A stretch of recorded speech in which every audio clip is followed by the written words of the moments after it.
Good morning, dear students. Welcome back to our online class. So today we'll be continuing with the third chapter of the civics, the Prime Minister and the Council of Ministers. In the previous video, we have discussed that how the Prime Minister is appointed and who are the Council of Ministers, what is the cabinet, who are the cabinet ministers, and we have also seen that the different classifications of the ministers. Okay, we have seen that cabinet ministers from the higher level, then comes the ministers of the state, and then below them comes the deputy ministers. Okay, so today we'll be learning more about the tenure of the prime minister. The prime minister holds the office during the pleasure of the president, and president has no power in this regard. They are directly responsible to the Lok Sabha as long as they enjoy the majority support in the Lok Sabha. So prime minister is directly, he enjoys until his party or his ruling government has a majority in the Lok Sabha, they are directly responsible to the Lok Sabha also. And if passes no confidence, have to resign collectively. Now if they pass the no confidence, then the prime minister has to resign collectively. Now what do you mean by this no confidence? Okay, no confidence is that suppose any of the council of ministers, that is the members of the cabinet, have any of the problem or any of the issues and they are caught and they are being resigned from their council of ministry, that is from the cabinet, then the prime minister is also supposed to resign, okay, collectively. So they have to resign together. So this is what you call the no confidence against the council of the ministers. Okay, now the council of ministers are also collectively responsible to the Lok Sabha. The council of ministers are collectively responsible to the Lok Sabha, and president administrates oath of office and secrecy. Okay, it is under the rule of the president that he gives that oath of office to the prime minister and also to the council of ministers. Okay, and they will be taking the promise. Now what all the things that they will be taking as a oath is that bear true faith to the constitution, that they will be holding upon the true faith towards the constitution of India. They uphold the sovereignty and integrity. We know that India is a country, it's a democratic country. We uphold the sovereignty and integrity. Okay, so they take promise that they always keep in mind that they will be upholding the sovereignty and integrity, and they also they will remain faithfully and conscientiously discharge their duties without fear or favor, action or will. So when they take the promise, they take the promises of all these things. Okay, so they discharge their responsibilities and duties consciously. They discharge, it's not like unconsciously or they get provoked by someone they will be doing. No, faithfully and consciously they discharge the duties without fear or favor action or ill will. Okay, so without having any ill will towards any people, any religion, any caste, or even to any group or upper or lower class in that way. So they are not permitted to disclose any of the secrets. Again, in the oath of secrecy, the minister swears not to directly or indirectly communicate or to reveal to anyone any matter which is brought for consideration except as many as required for the discharge of duties. Okay, suppose a cabinet meeting occurs and the prime minister and the council of ministers together sit and they will be discussing the matters and certain decisions are taken. Now until this decision is being sent for the approval to the president, and before the approval of the president, they don't have the right to disclose or open it or to share it with media or to any of their personal secretaries or anything like that. Okay, until that is publicly passed or it is legally passed by the president, then only they can able to share this with the media or newspaper or any of the members related to them, or they can, then only they can communicate and reveal this.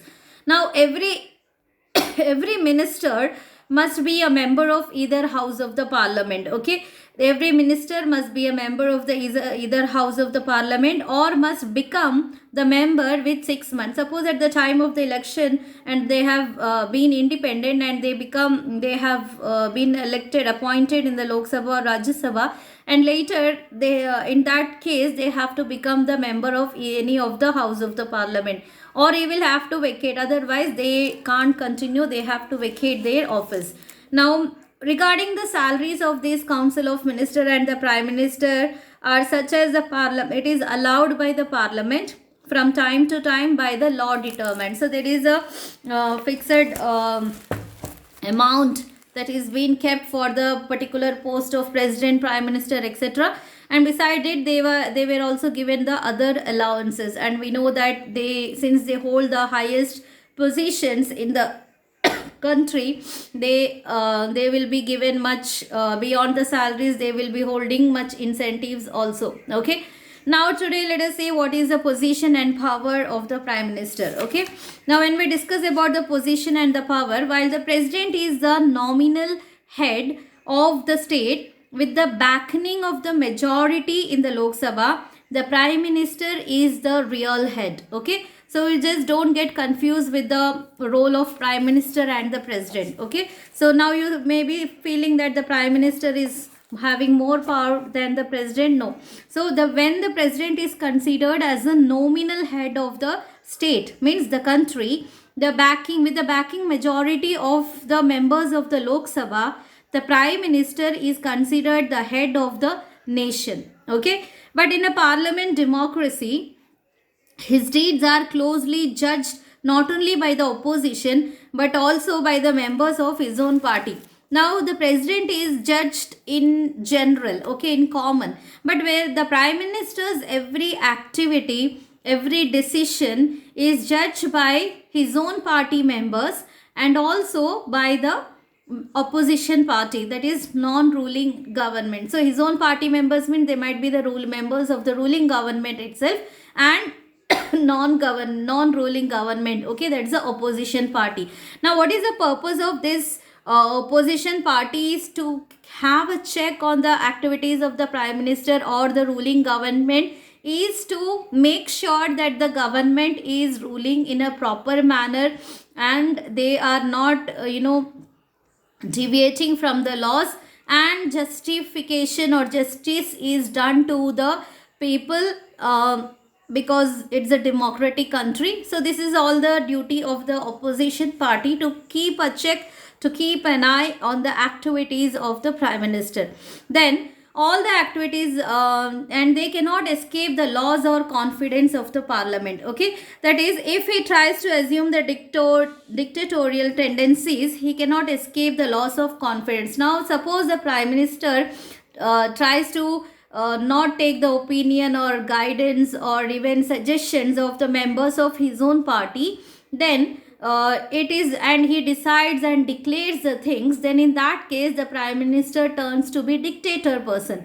And in that case, if he becomes a dictatorial, what's the problem is that maybe 3 or 4 members will be in support with that matter or the issue, but the rest of the members of the parliament or his own party may not be giving the support. In that sense, the prime minister will be losing the confidence of the members of his own party and he becomes a victim to the no confidence. Okay, now we have already seen, if the no confidence motions come into act, then if any of the council of minister will be resigning, in that case it is equal to the designation of the prime minister also. Okay, so it is under the hands of the prime minister that he should be very careful that he should not go with any of the dictatorial tendencies in the ruling government. Okay, so that is the reason that he is the head of the government and he is answerable. Of course, prime minister is answerable to the people of the country because he is elected by the people, he is elected for the people,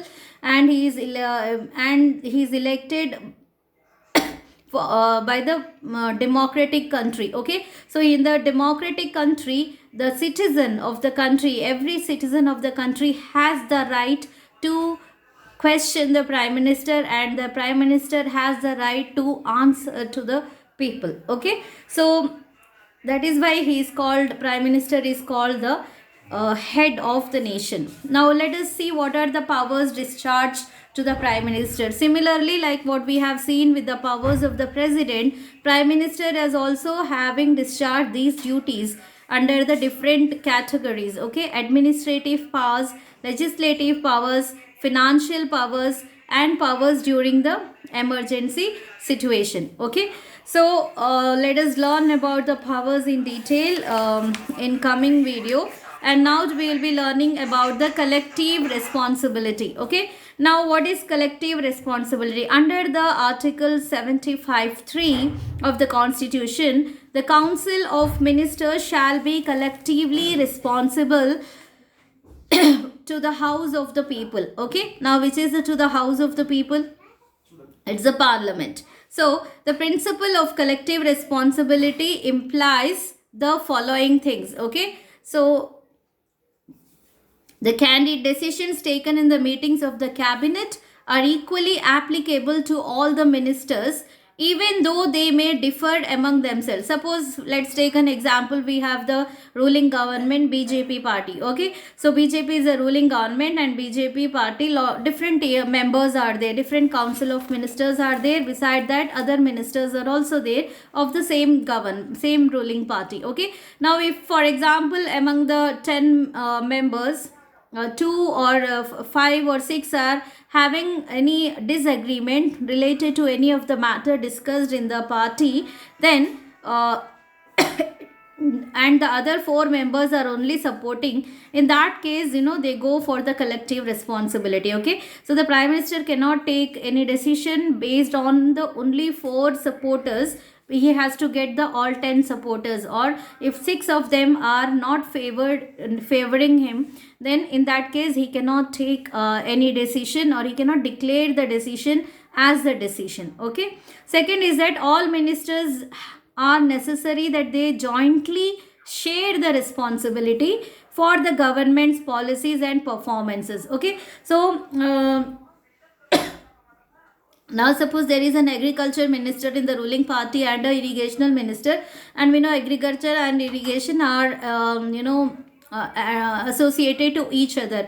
Now any decision related to the agriculture becomes a obstacle to the irrigation minister, then the irrigation minister cannot say that I cannot do this or it's not possible, like that, because he has to show his concern because to his own department, or and also to the other department where the other responsibility is shared by the other minister. Okay, so the ministers must function as a teamwork in supporting and also defending the government policies if the government policies are wrong. Okay, so if any of the member or any of the minister finds that the government policy issued or initiated is going to be wrong, or it's not going to benefit the people, they have the right to defend it, and at the same time, if it is for the good cause, then they have the right to support it also. Okay, and a vote of no confidence against one minister is considered as a vote against the whole ministry.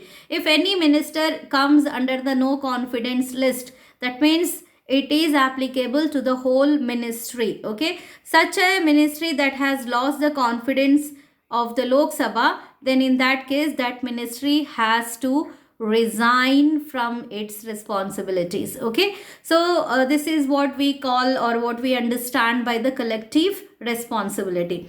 Next we come to understand what do you mean by individual responsibility. The ministers are individually responsible to the president. Collective, again you just collective means what? In group. Individual means in single. Okay, so the ministers are individually responsible to the president, and they hold the office during the pleasure of the president. That is, they hold and may be dismissed by the president, of course on the advice of the prime minister, even when they may have the confidence of the legislature. Okay, now any minister who is individually responsible for a particular thing and he has not discharged his duty, and of course after the discussion on the advice of the prime minister, the president has the right to remove that person, okay, or ask him to resign from that post, okay. Now each minister is answerable to the parliament for the department under his control.